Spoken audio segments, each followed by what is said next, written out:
पाकिस्तान बामुकाबला Bangladesh second test match का फैसला हो गया। कौन जीतेगा, किसके हक में फैसला होगा, मुकम्मल तफसील।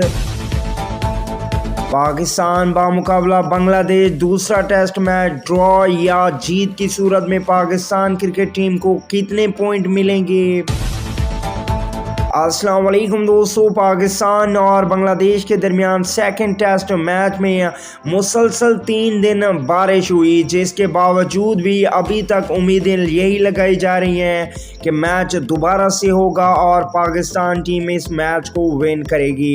लेकिन अब ऐसा मुमकिन नज़र नहीं आ रहा, क्योंकि सिर्फ 2 दिन बाकी रह चुके हैं और अभी तक इस टेस्ट मैच का फैसला नहीं हो सका। अगर ये टेस्ट मैच ड्रॉ होता है तो इस सूरत में पाकिस्तान टीम को सिर्फ 4 पॉइंट मिलेंगे, जिसका पाकिस्तान को काफ़ी ज़्यादा नुकसान है। अगर ये मैच पाकिस्तान जीत जाता तो पाकिस्तान टीम को 12 पॉइंट मिलने थे। अल्लाह निगहबान दोस्तों।